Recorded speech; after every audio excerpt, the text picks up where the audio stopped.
भुनक्तु सह वीर्यं करवावहै तेजस्विनावधीतमस्तु मा विद्विषावहै। ॐ शान्ति शान्ति शान्तिः।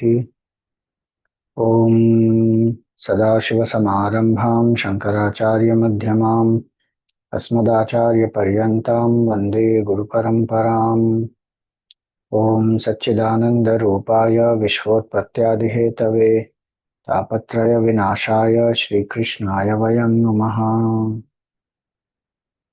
समस्तजनकल्याणे निरतं करुणामयं नमामि चिन्मयं देवं सद्गुरुं ब्रह्मविद्वरम्। Hari Om, salutations to all. So we were seeing the portion in 6th canto, which is the background of Vritrasura. So Indra had killed Vritrasura, and before that we saw that how Vritrasura gave so much of knowledge to Indra, and as a result Parikshit Raja asked that how is it that Vritrasura has so much of bhakti for Bhagavan. So it was said, so Shukadevji replied about his backstory, that he was a king called Chitraketu, and then he had 10 million wives, but he could not have a son, a child itself. And as a result, he was very unhappy, and finally, by Angira Rishi's blessings and a Havan, etc., that was done, Kritadyuti conceived, and they had a son. They were very attached to the son, and the other wives were jealous of this, and so this child was poisoned and the child died. Now both of them are lamenting, and that is the time when Angira Rishi comes there, Narad Rishi also comes there, and Naradji, what does he do? He gives them the knowledge, no doubt, but he also brings, in this chapter 16 we saw that how he brings, after giving knowledge about life is temporary, relationships are temporary and all that, Naradji brings that jiva in the view of all and tells the jiva to re-enter the body so that they can, the parents, their sorrow can be, mitigated, and they can live happily, and the jiva also can enjoy in the kingdom and all that. So now we saw in the 16th chapter that portion where the jiva is addressing. And the jiva says, these are my parents of only this life. Before that, I have been in so many other bodies. And so I have been wandering by my karma in the wombs of devatas, animals, humans, all that. So in which birth were these persons my father and mother? The jiva doesn't even recognize them as father and mother of the just previous birth. Because it's a series of births now. And he's not remembering sequentially which birth, when, who was, what relationship. So he's asking, these are my parents of which birth? I've been going through so many births. And so he says nobody is permanently related. And people become friends, relatives, enemies, well-wishers, or indifferent, or envious, etc. In that context, one has to know that, sometimes because of the karma, the sons who are born, or even children for that matter, they could be anybody. So it is said sometimes the child who is born is an enemy who is born as the child, who has to settle some scores, and so the child doesn't listen, doesn't care, hurts the parents, destroys things, brings bad name. That is called Shatru. In this context, because it is a son, we say it is Shatru Putra. Shatru who has come in the form of Putra. Second type of son who is born is um, Udasina Putra. So this Udasin Putra is indifferent, lazy, lethargic, doesn't do anything. Again, see, all the four are because of some karmic connection. It doesn't happen just randomly. No matter what the parent is trying, this son is not getting dynamic, depends only on the parent, doesn't do much. And so the parents, what do they think? They think that what typically a lot of people think, इसकी शादी करा दो so सब ठीक हो जाएगा. So if the wife comes, then there will be four people. I mean, four hands to serve. And that wife will make him capable. But they forget that with the four hands, there are four legs also. So this Udasina Putra sometimes leaves the parents and goes very Udasin now towards the parents. The wife says, I will not marry. If you are going to live with the parents, I will not marry. So condition for marriage itself will be you separate from the parents. I want to live independently. Udasina Putra. Third Putra is Rinanubandhi. Some very powerful, what we call as the debt, Rina, of some past life is there that he has to, you know, repay. It could be anything. By debt, we don't mean only money. Some obligation is there, some very strong service that he may have to do, or emotional reciprocation he has to do, or it could be financial also. Any type of karmic debt which is there, which is very strong.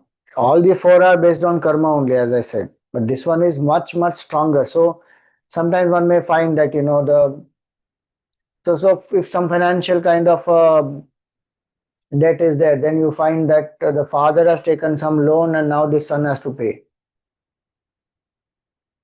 Sometimes it can be the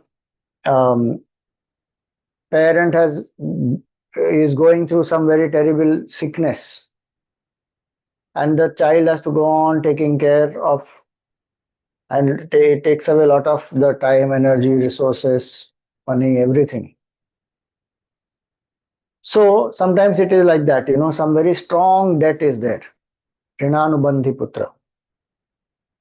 Fourth is Sevak Putra, who is born with the bhav of, with the attitude that some seva should be done of the parents, and that person takes care, does whatever seva is required.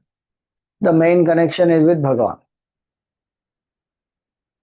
And so, different types of sons who are there. Naradji says, your son who was born was an enemy of your past life. It is good he has died. For whatever karmic reasons, he was born after a long time. They didn't have a son. Now his son was born and he died. He was some Shatru of that past life. Finished. Don't worry about it. He is born, he is dead, gone now. He caused some pain by his death, no doubt. That is also because of their attachment, the parents' attachment to the son. And when the Jiva is saying this, which birth parents are these? I don't even recognize. That will hurt more. So that's why it is this Shatru Putra who is giving pain even after death. When he has gone, he doesn't want to look back. And they are crying for him. But he doesn't want even to look back. This is Maya, this is Samsar. How much we run behind people, mine. And they run away. Whatever karma is there till then they last. After that, bye bye. They won't even look back. And one thinks, oh, I did so much for them. Yeah, good only, karma got over. Now go back to Bhagavan, connect to Bhagavan again, or kya? Otherwise, the Maya will keep us bound like this only. One thing or the other, go on. One, we stop, some relationship, something else starts. Or there are already 20 relationships in which I am attached. One has dropped, other 19 are anyway there.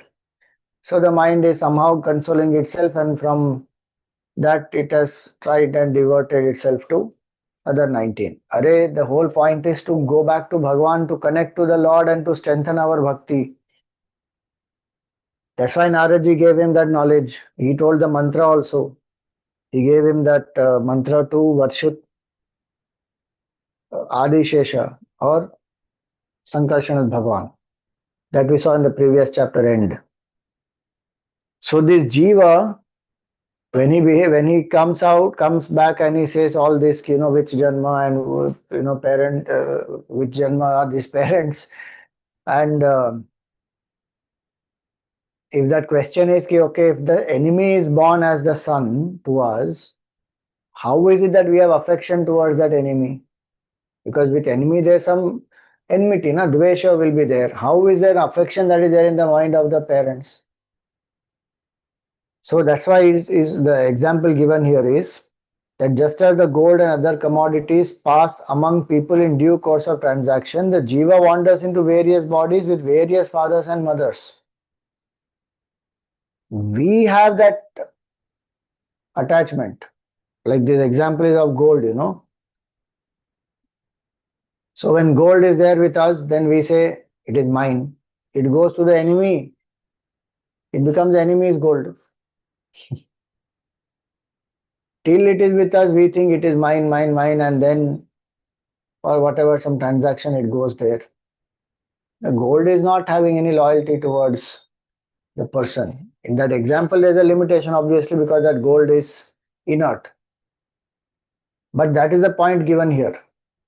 That jiva also goes from one janma to another, so has so many different parents, and in some life, that jiva must have had some kind of an enmity and is born to settle that, to give pain. But the parents have that kind of a karma, no? That the jiva has to be born to them as the parent, as the child, and they will be parents. So the parent is there, the natural affinity will be there. But why is it not there from the child side? Because the child was some shatru and came only to give certain pain, and yeah, of course, everything has a mixture. So some pleasure also he gave when he was born, but mainly it is pain. And so that's why he says here that when there is mamatva, then that sorrow and everything will start. So one is karmic sorrow that comes because that jiva has some karma to settle, because you have some enemy in the past life. That brings sorrow. Other is the attachment of the parent towards that jiva, brings sorrow, because when that jiva has departed, now they are miserable. So he says that in this life also relationships are temporary, but not remembering this fact. Everybody knows, but we don't remember, we don't abide in that, and we try to become possessive.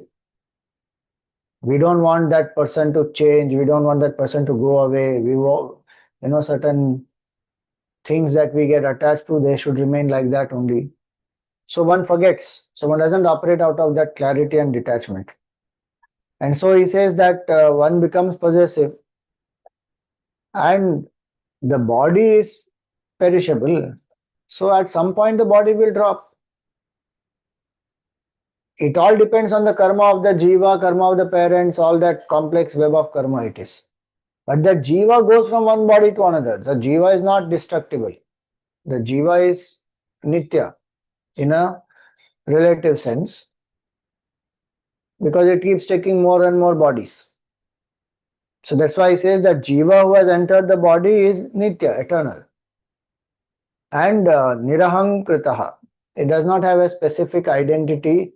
That specific identity as the son of this parent is only when one enters into the body. The moment one has departed out of the body, again that identity is not there. As per the next level, whatever the Sanchit karma is ready to fructify, the jiva will go ahead as to whichever yoni and whichever loka. So, only evam yonigato jiva sanityo nirahankritaha यावद् यत्रोप लभ्येत तावत् स्वत्वं हि तस्य tat. So that's what we discussed just now. Till the jiva is identified in this body, then there is my father, my son, and my daughter, and my wife, and my mother, and all that. After that, what? One has departed. Then that mamatva does not remain. Again goes ahead. Again, some karmic connection has to be fulfilled. The karma is ready to fructify. Again, these jivas will come together. That will go on. That Naradji also gave that example earlier.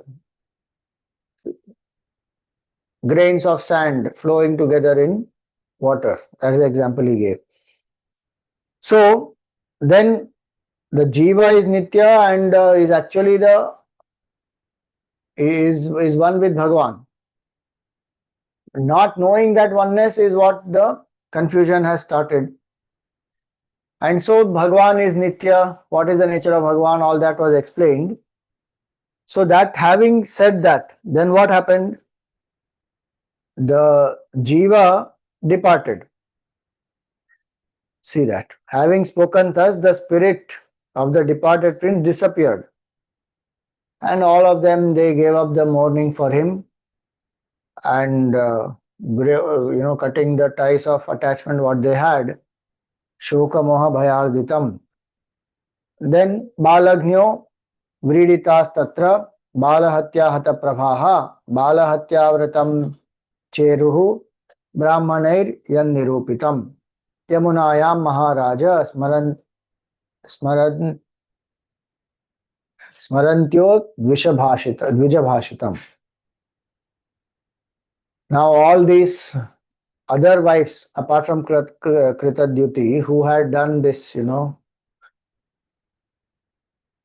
conspiracy of poisoning the child and then killing the child, now they are repentant also. And so as per the Brahmanas, what they have directed to them, they go to the banks of Yamuna, they do some tapas and they do the atonement for their sin. And the child is, meanwhile, is cremated also. And they all remember also what Angira Rishi said about relationships and the world being material and temporary, etc. Now Vairagya has risen in them. And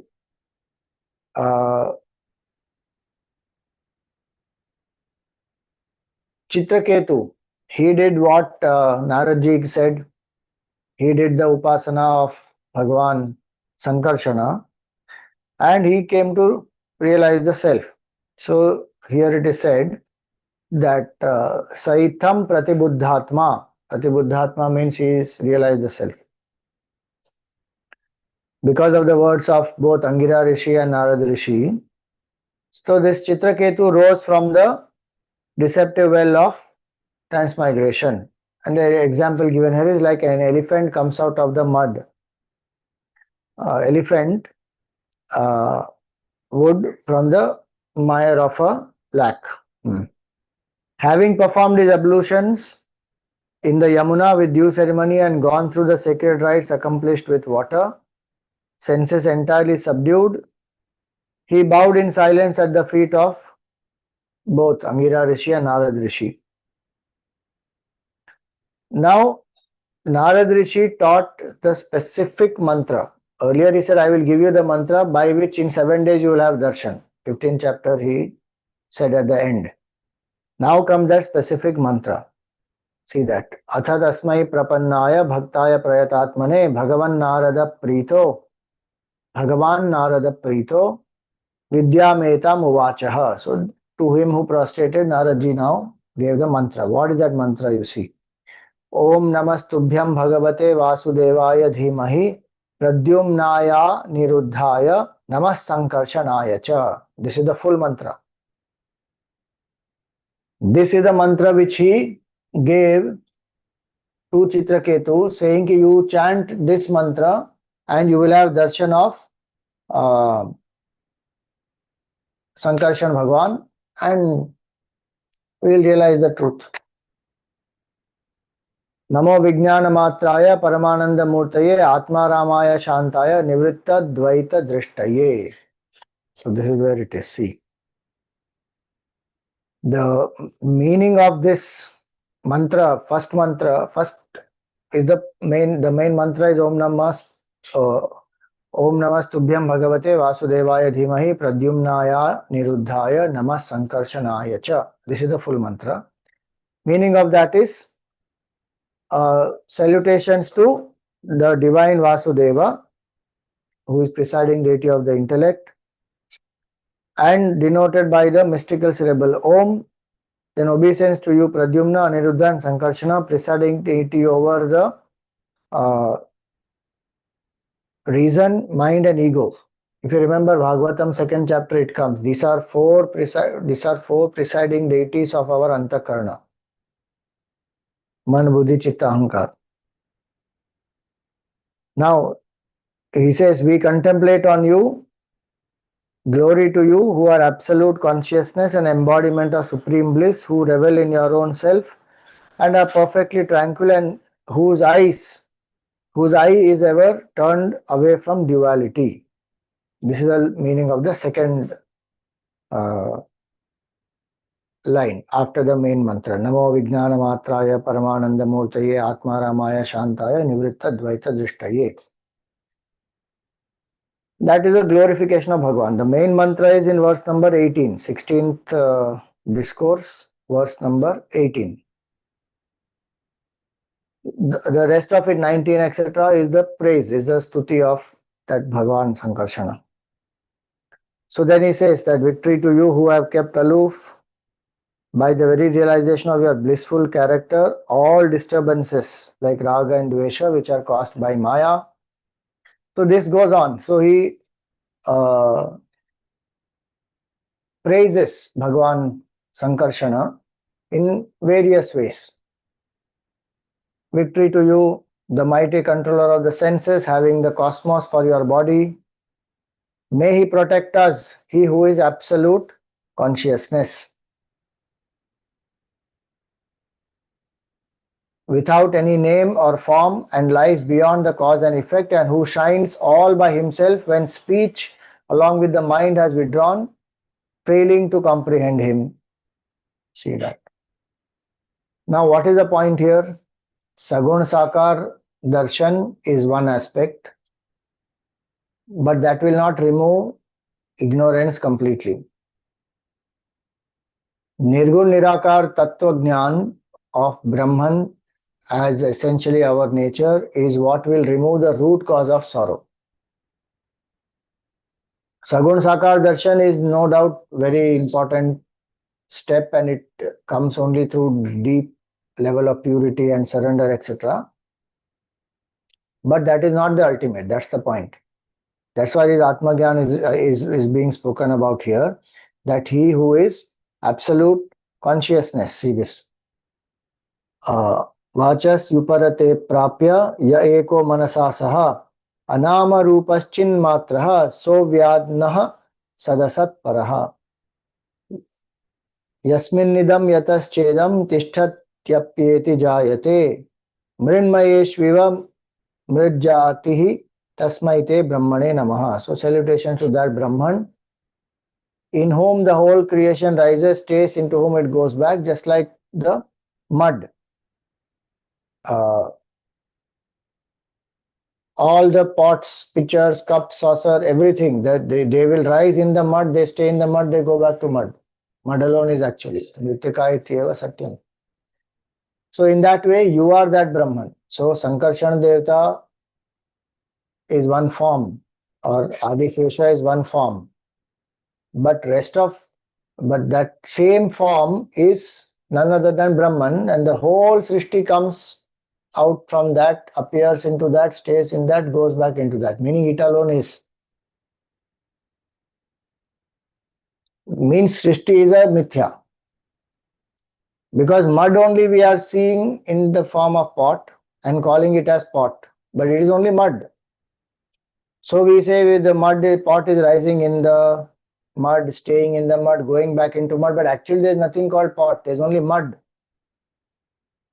That is the Advaitic truth, and so he says that has to be realized.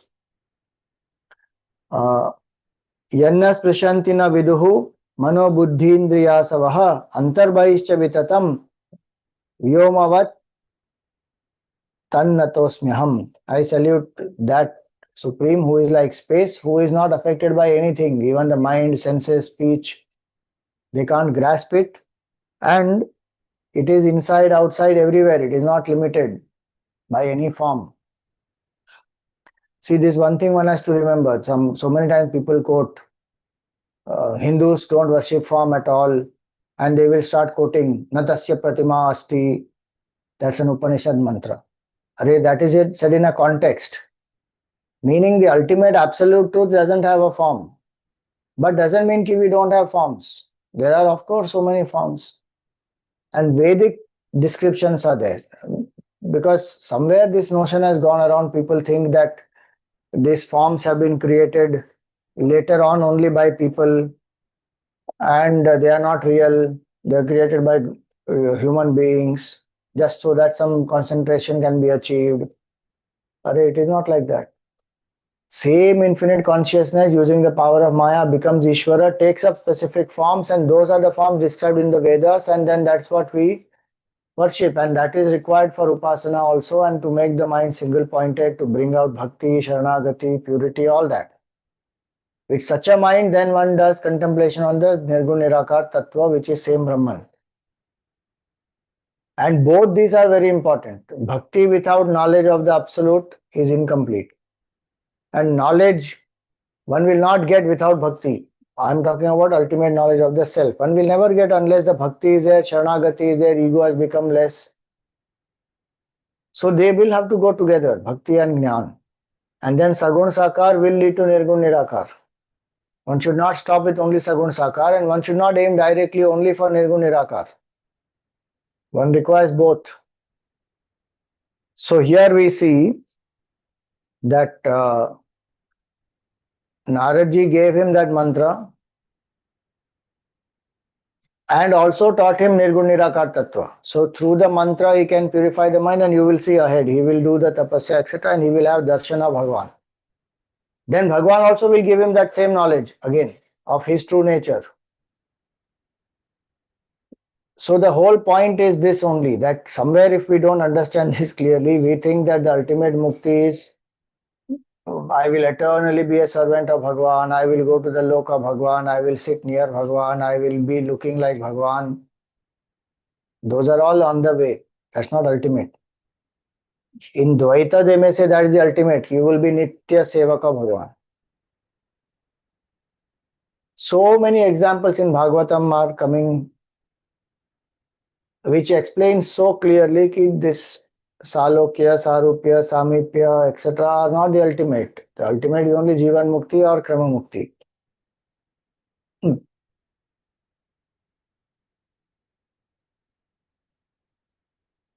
It will come ahead in the next canto. Prahladji's story will come. Now, in that again one will see the Jaya and Vijay, how they became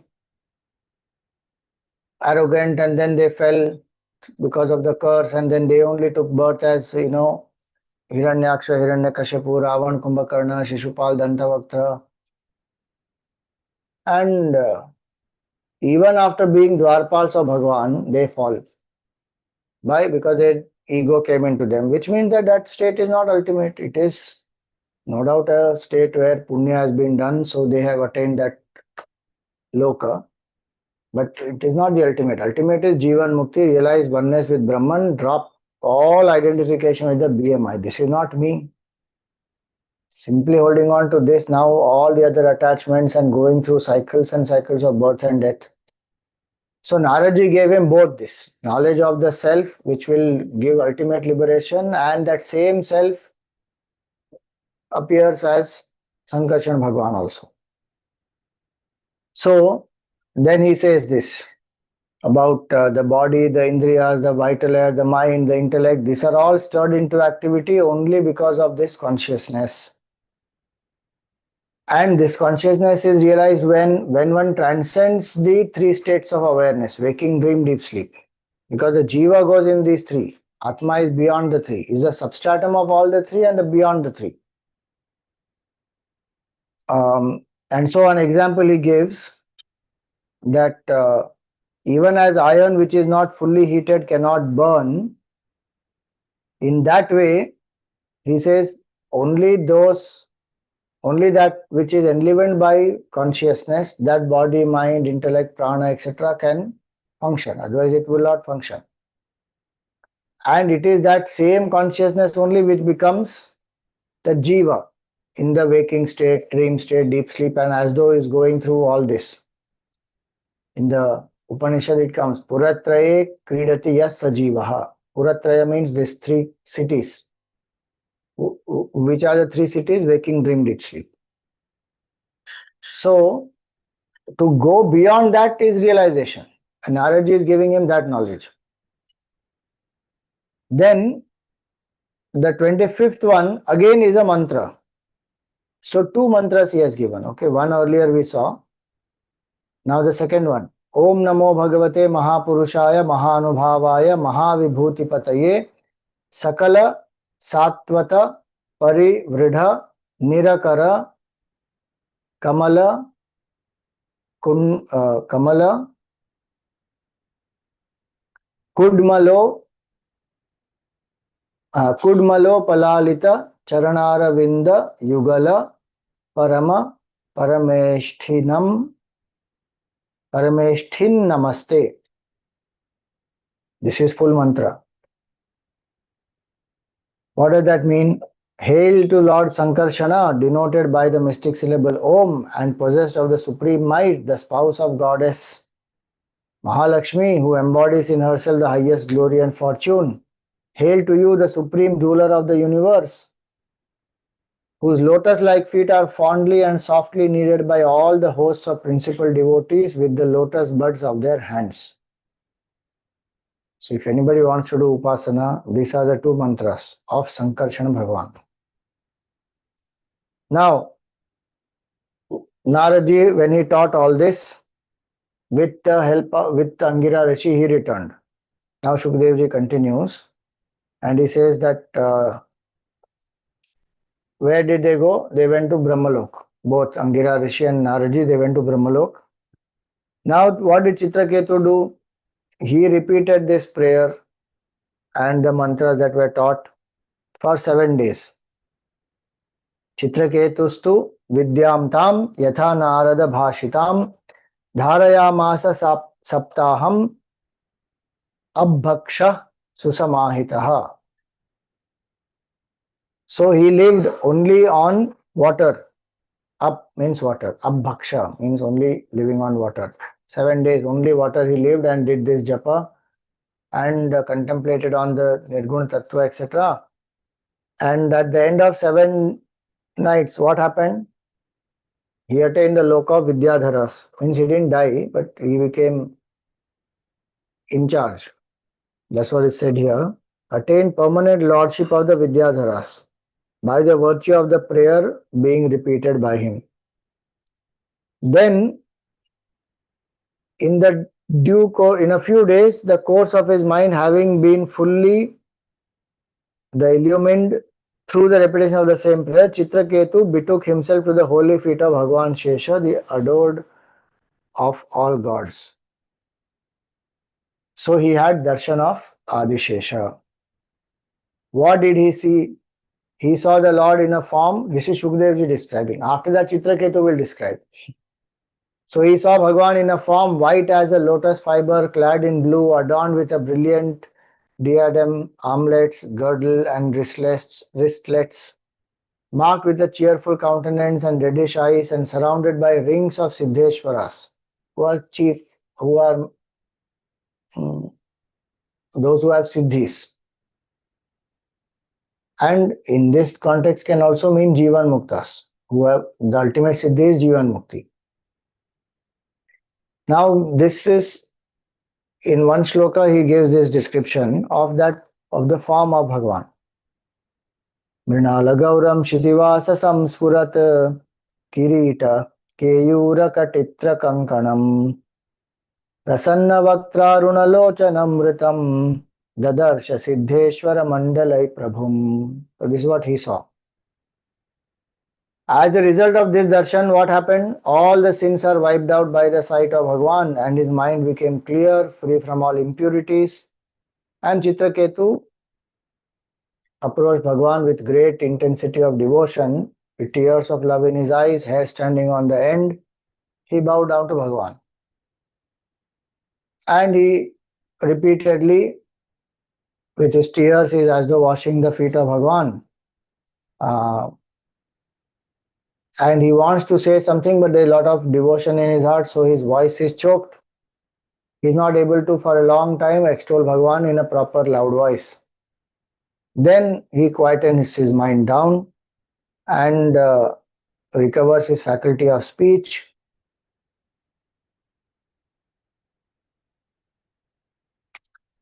And in the following words, that receptor of the universe, whose divine body stands described in the scriptures such as Pancharatra, treating of devotion, he starts praising Bhagavan. So Chitraketu says, this is one stuti from verse number 34 up to this 48 is this stuti of Chitraketu. So what does he say? This is his praise now. So Chitraketu says that, O unconquerable Lord, you are certainly conquered by devotees who have control of the mind and the senses. You also conquer them and mercifully give yourself to them who desire no material profit. Though in his Nirgun Nirakar Roop, Bhagavan is unknowable in the sense that not knowable as a separate object, but one can definitely realize the Lord as the self. So in that way is unknowable, but those who have surrendered to him, he also gives himself to them. So that's what he says here, that you who bestow your very self on those who adore you, because you are exceedingly compassionate. Then he says that this evolution, the maintenance and dissolution of the universe are a sport on your part, and the creators of the universe, Brahma, etc., are so many parts of the cosmic being. So here the Adi Sesha Bhagavan is not only seen as the serpent on whom Mahavishnu is reclining, but here he is seen as Parabrahma only. And that's why here it is said that the creators of the universe, Brahma and the other lords of creation, are so many parts of the cosmic being, who is only a part manifestation of yours. The cosmic being is a part manifestation of Sankarshan Devata. Yet in vain do they try to outshine one another due to the consciousness of their being an independent Lord. Meaning, some of the Devatas, they try to think that they are greater than Bhagavan, and so they try to outshine and prove who is greater. You exist before the appearance of the atom and at the end after the dissolution of the infinite universe, and likewise you pervade everything in between also. You are without beginning, middle, or the end. That which is constant at the beginning as well as at the end of the phenomenal existences is constant in the middle too. See, this is the principle even in Vedanta that is explained. Adavante picha sattvanam yadhruvam tadevantara lepi. What is there in the middle, in the beginning, what is there at the beginning and in the end is also there in the middle, because otherwise how it will continue till the end. So, meaning creation, and dissolution.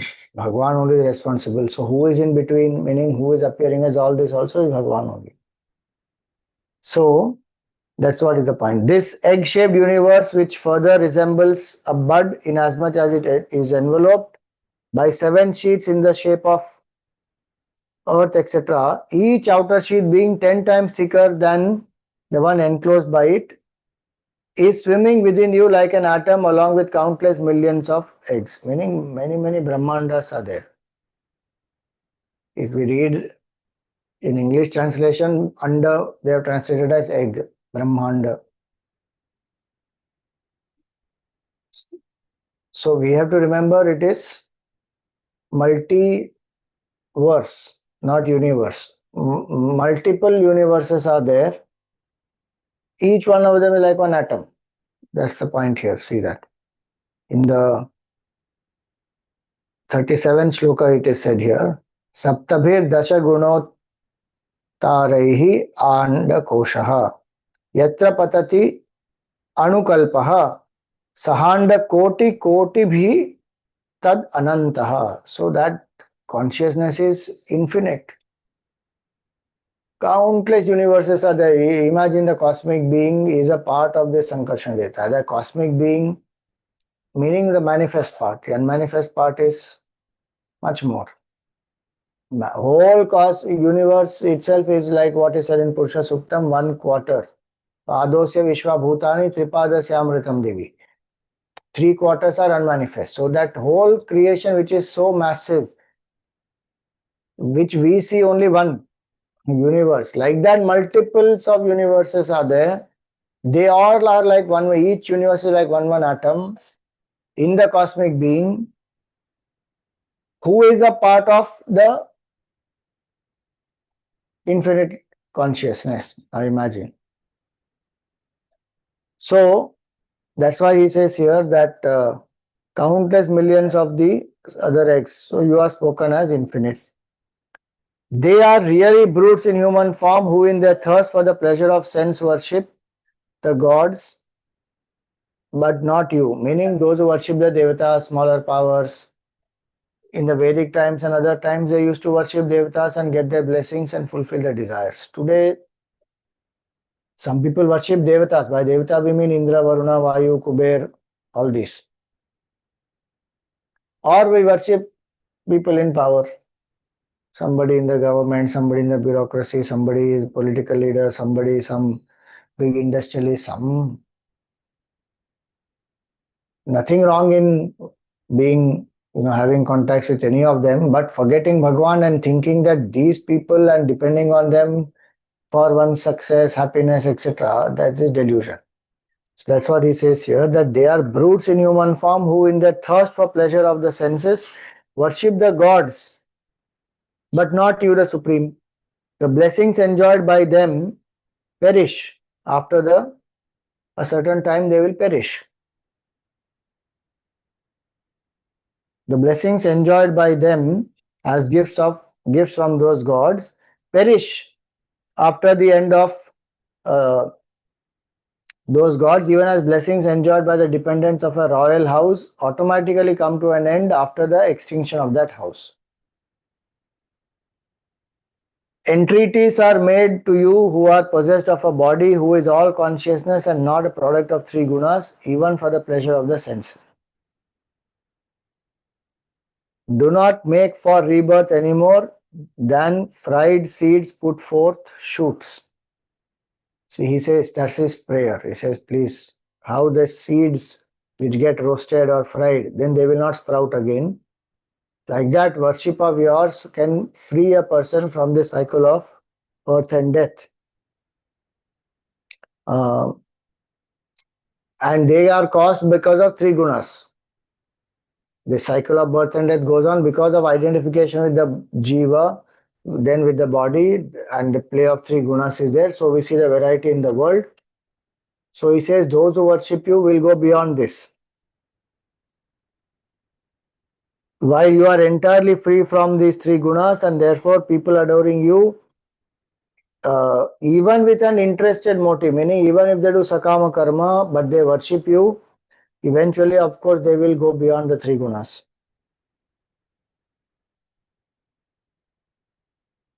Such being the value of adoring you, even for the attainment of sensuous enjoyments, you surpass all on such occasions when you preach the flawless Bhagavata Dharma, which even sages reveling in the self and having nothing to call their own resort to for attainment of bhakti.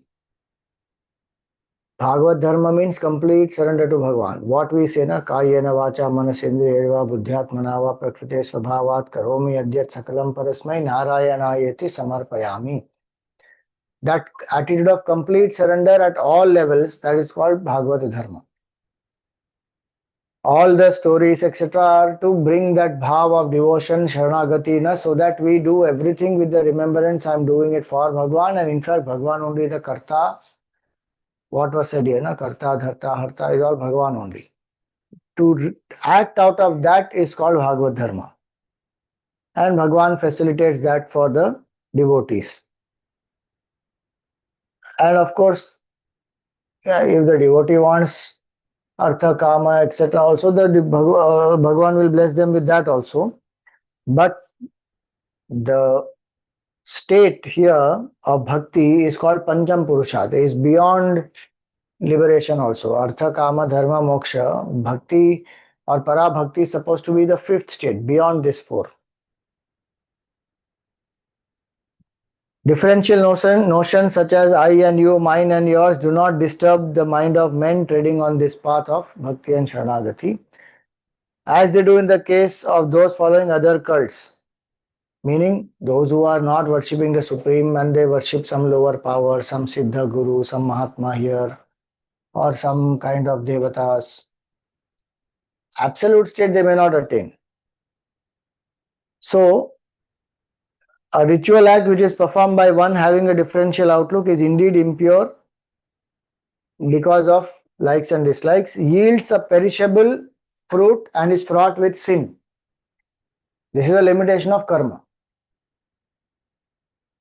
Why that has to be understood? Then one will have vairagya. Otherwise, the mind is so extroverted and running behind, expanding, doing this, achieving that, this many branches, that many franchises, this much profit, this much. It goes on. At some level, yes, some past karma, vasanas, etc. are there, one should exhaust, but it will not give mukti. So that's why he's saying the limitation of karma. And that he has said in brief here, but there's so many more limitations. What good can be expected either to oneself or to another, and what object can be gained through a ritual which is harmful to one's own self as well as to others? Meaning, when these rituals are done, one forgets Bhagavan, then one thinks that this karma only will give karma phala and through that only I will attain mukti. That's a Mimamsaka standpoint of, the mantras of the Veda are so powerful that if you just chant the mantra, the Devata is bound to come and they have to bless you and then you will get whatever you seek. Na? From the lower powers, one can get quite a lot of whatever wealth, money, power, progeny, whatever one seeks. But it will all be perishable. And compared to that state of mukti which one can get as a human being, if one is only running behind these temporary things, so then he says that what will happen? Then you are harming yourself only. Um, and on the contrary, what people do, instead of using this human body to do sadhana to realize absolute, sometimes they do all this, pursuit of power, pleasure, etc. But some people even torture themselves in the name of tapasya. And Bhagavatam here, Naradji tells him, Chitraketu tells Bhagavan that people torture you also. See that. Pain is inflicted on you through self-mortification and sin is also incurred as well as your displeasure through persecution of another. So they torture themselves, they torture others also. How much ever one learns spirituality and all that, yet sometimes the rag and dvesh is so much, one talks very rudely, one hurts people, one backbites, one gossips, one may exploit, loot, cheat. So he says that this is how the world is, and they also torture themselves in the name of tapasya, which will bring up big ego also. Bhagwan called it a tamasic tapas in this Gita, in the 17th chapter it comes. Karshayanta sharirastham bhutagramam achetasaha mam chaivanta sharirastham tan vidya sura nischayan. Understand those people to be asuras only, who are torturing me in the name of being spiritual. And ego is going high. See that. Bhutagramam achetasaha. This body made up of five elements, they torture. And then they have ego about it also.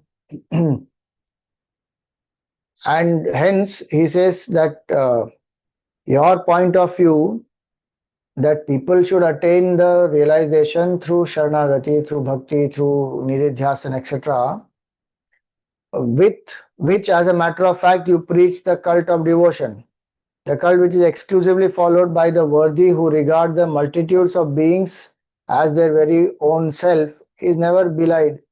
That will never get falsified, but people who follow them are few. It is not at all impossible that all the sins of men should be wiped out by your very sight. Darshana Bhagwan itself is enough to destroy all papa karmas. Which is why so many times one goes to that mandir and all the sacred places. We are not going to see only some stone. What are we going to have? Darshana Bhagwan. So that Bhagavad Bhav is in the mind. That feeling is I am having Darshana Bhagwan who is there, who is invoked. Prana Pratishtha is done and mantras are chanted and everyday worship is happening. So one is not going to see some stone, one is going to have Darshana Bhagwan, and that Darshana Bhagwan will destroy Papa Karma. The whole process also, if one has done sadhana sincerely, walking, or waiting and chanting Bhagwan's name and doing upasana, before you start the yatra, you do japa every day as a niyam, you live in brahmacharya, you follow the sattvic lifestyle and all that, that will also destroy so many papa karmas, raga, dvesha, vasanas, and then darshana Bhagwan will destroy. So he says this: it is not at all impossible that all the sins of men should be wiped out by your very sight. When it is known that even an outcast is freed from the bondage of birth and death by hearing your name only once, even by listening, if one can't even see form for whatever reason, the eyes are not there or vision is not there, even by listening to Bhagwan's name, all the sins will get destroyed. And here it is said just once, meaning with full bhav, if one hears only once. So many times our bhav is not full. No? We are chanting and we are saying Tera Turko Arpan Kya Lage Mera and all that. Tan Man Dhan Sab Tera, and these words are speaking, the mouth is speaking those words, but mind is somewhere else only.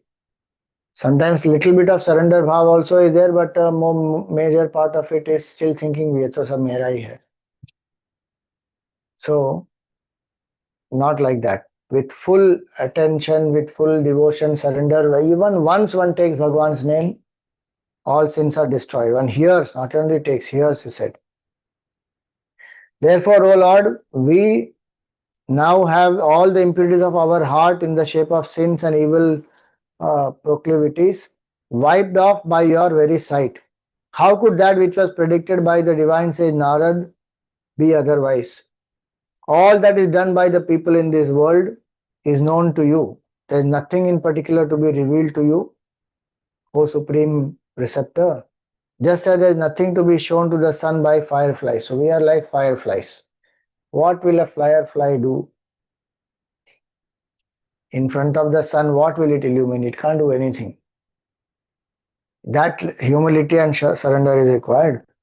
So he goes on to say that hail to you, the Almighty God, the controller of the creation, maintenance and dissolution of the universe, the purest of the pure, whose true nature cannot easily be understood by the sensually minded, strivers due to their notion of difference. See how much Bhagavatam goes on talking about Advaita and goes on emphasizing ki because they have a duality, they will not be able to attain this understanding of the true nature and then abiding in that.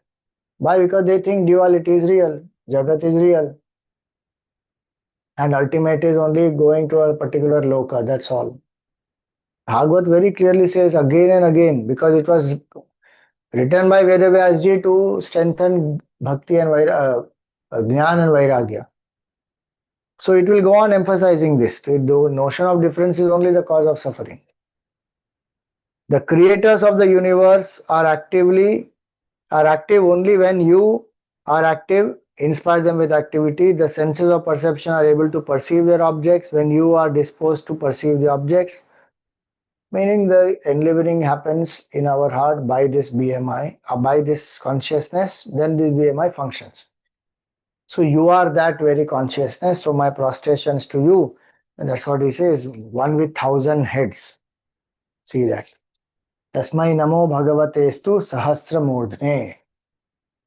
Now this is the stuti that he has done of Bhagawan Adi Sesha.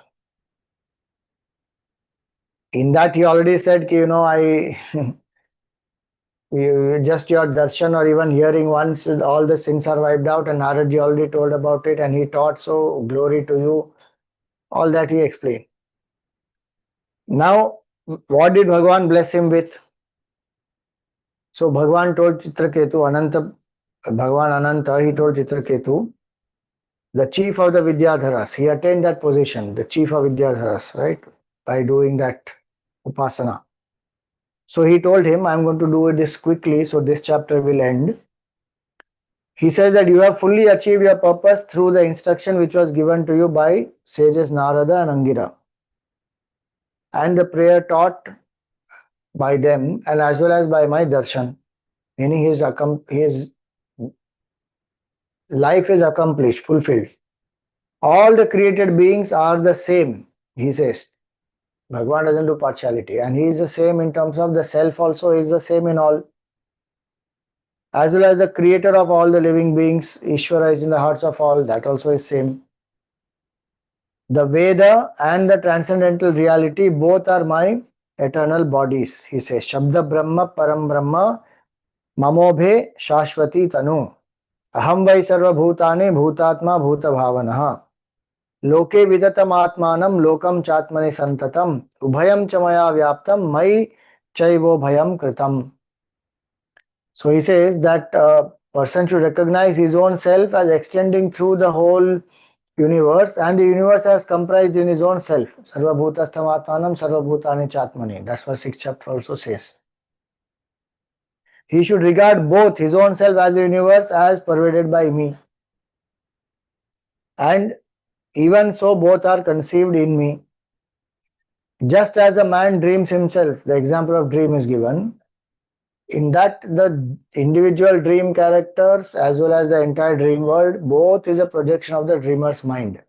So that's the example given here. Using the power of Maya, Bhagavan is doing it. Like in the dream, using the power of dreaming, the dream creator projects the whole dream world and all the dream things and creatures. That way. The consciousness that runs through the state of deep sleep as well as through awakeness and continues even beyond the two in the case of Jiva, that is aware of both, is not none other than the Supreme Brahman. If therefore Brahma, which is my own essence, is forgotten, Brahman is forgotten by the Jiva, it comes to be viewed as different from the self, and because of this differentiation, the cycle of birth and death is continuing. He who fails to realize his own essential nature, even after attaining here birth in the human species, where one can hope to attain both knowledge and wisdom, Gnan and Vigyan, can get no peace of mind anywhere else. Meaning you go anywhere, if you don't realize the self, you will not get the peace of mind. Even as I said, go to lokas, be wherever you like, be nearest to Bhagavan also. Still, till Atmagyan is not there, one will not be free. See that. Remembering the hardships in all the worldly endeavor and the contrary results following from such an endeavor, and even so, the fearlessness consequent on withdrawal from worldly activity, a wise man should cease from volition in regard to such activity. How to realize the self? Get vairagya from the world and withdraw, especially during contemplation. Only doing the duties in the world, actions and responsibilities and duties towards people, etc., that is done with the attitude I am doing it for Bhagavan. Karma Yog Bhav. And then when one sits to meditate, withdraw the attention and think of consciousness that my nature is one with that. I am not this. A husband and wife generally undertake activities for happiness and for freedom from suffering. From such activities, however, ensures neither cessation of suffering nor attainment of happiness. Please remember this in a context, okay? This is given to Chitraketu, who already has seen through all that life. And he has darshan of Bhagavan and he's done the sadhana. To him, this is said here, in this context, that how in ignorance people think that, I will get married and then my life will be set. It will not happen. One may get some temporary pleasure, one may get companionship and all that, and unless one walks the path of dharma and turns within to realize the self, freedom cannot happen and cessation of sorrow will not happen. Thus, perceiving the contrary results met with by men who think themselves clever and realizing the subtle nature of the self which transcends the three states of the mind, rid of the pleasure of the sense, both of this world and of the next, through viveka and contented with one's knowledge and wisdom, one should cultivate devotion to me. That's what this means.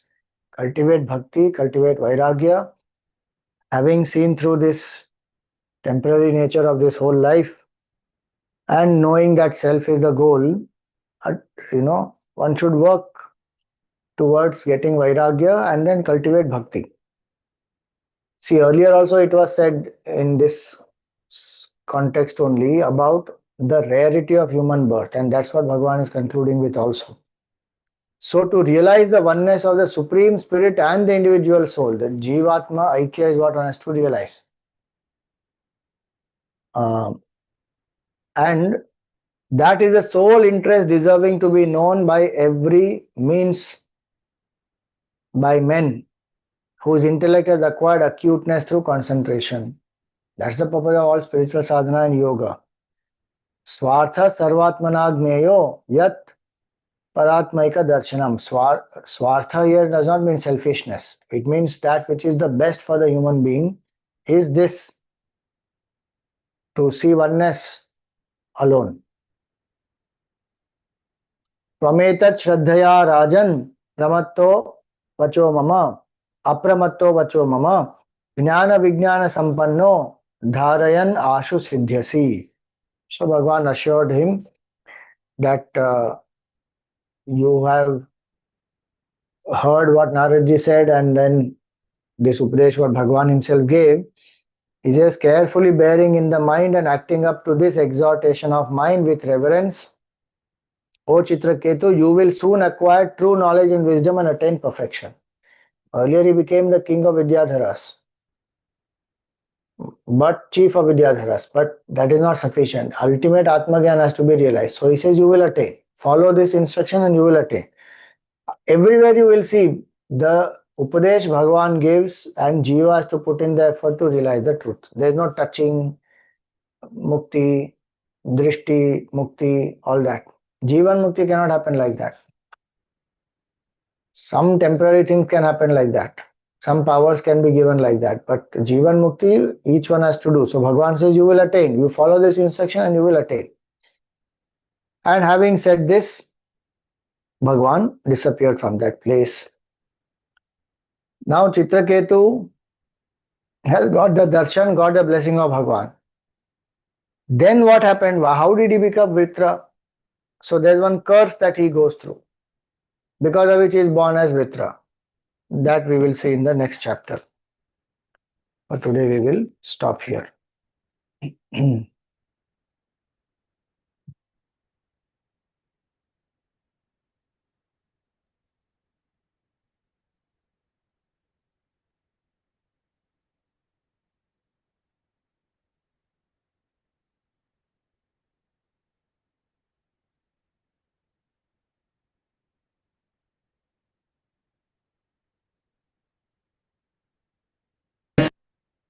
प्रिया प्रीतम की मंगल प्रीति रीति धूम की मंगल कांति हसनी दसनन की मंगल मुरली दीना धुन की मंगल आरती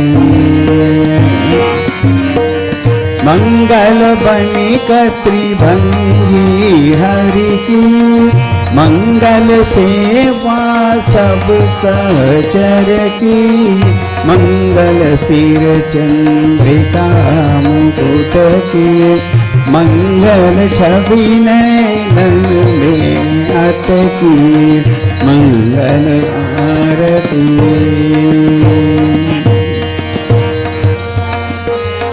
पभी अंग अंग की मंगल गौर श्याम रंग की मंगल अति कटि पियरे पट की मंगल चितमणि नागर नट की मंगल आरती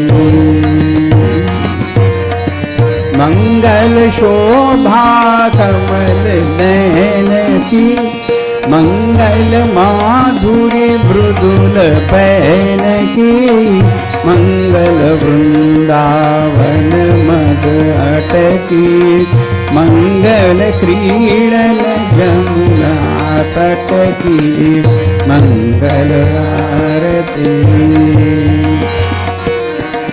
मंगल चरण अरुण तरुवन की मंगल करणी भगति हरिजन की मंगल जुगल प्रिया भावन की मंगल श्री राधा जीवन की मंगल आरती प्रिया प्रीतम की मंगल प्रीति रीति डोल की मंगल आरती मंगल आरती राधावर कृष्णचंद्र भगवान की जय। ओम न तत्र सूर्यो भाति न चंद्र तारकम् नेमा विद्युतो भान्ति कुतो यमग्निः तमेव भान्तमनुभाति सर्वं तस्य भासा सर्वमिदं विभाति। सद्गुरुनाथ महाराज की।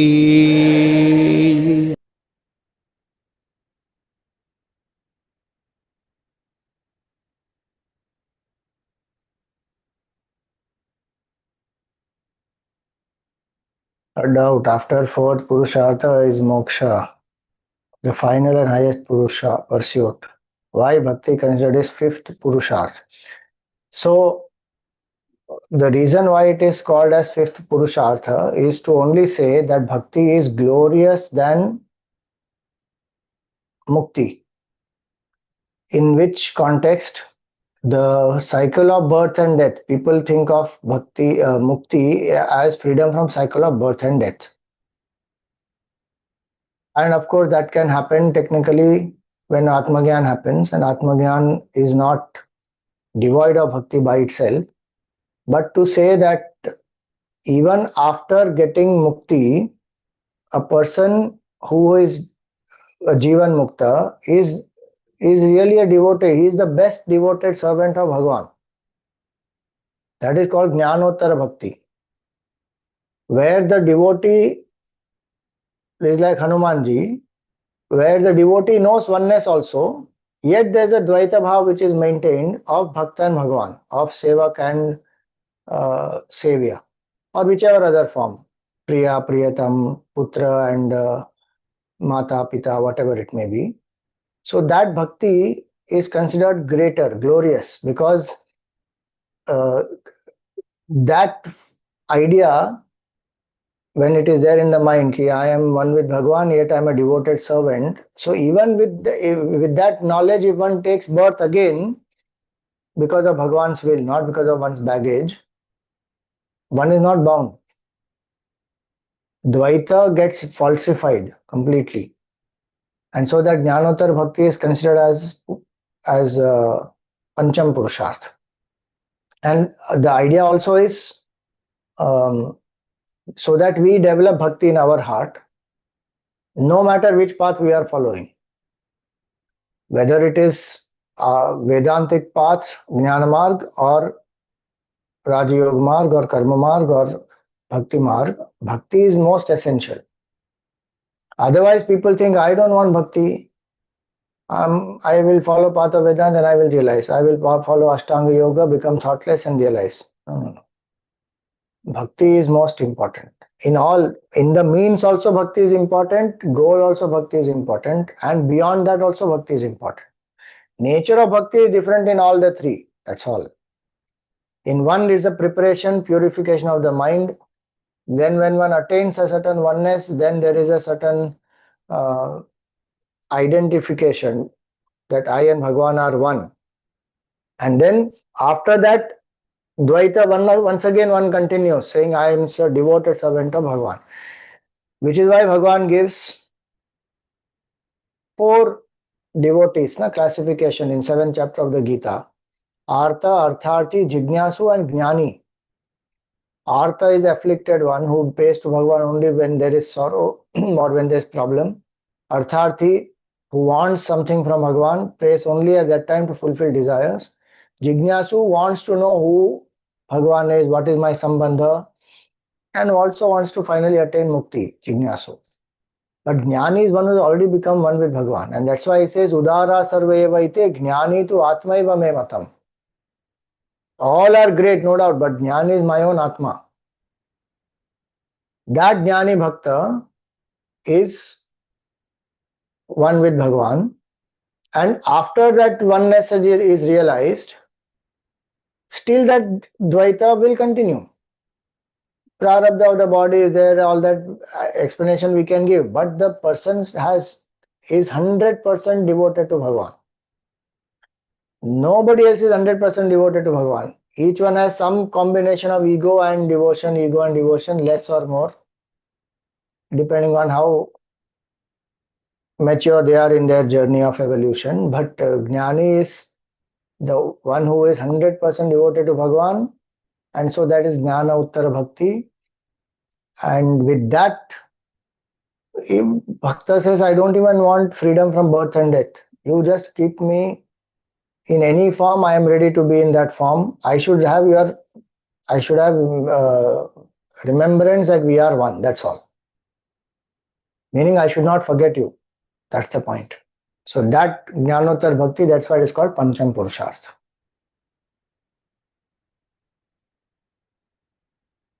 All right. Om Purnamada Purnamidam Purnat Purnamudachyate Purnasya Purnamadaya Purnameva Vashishyate. Om Shanti Shanti Shanti. Harihi Om Shri Gurubhyo Namaha. Harihi Om.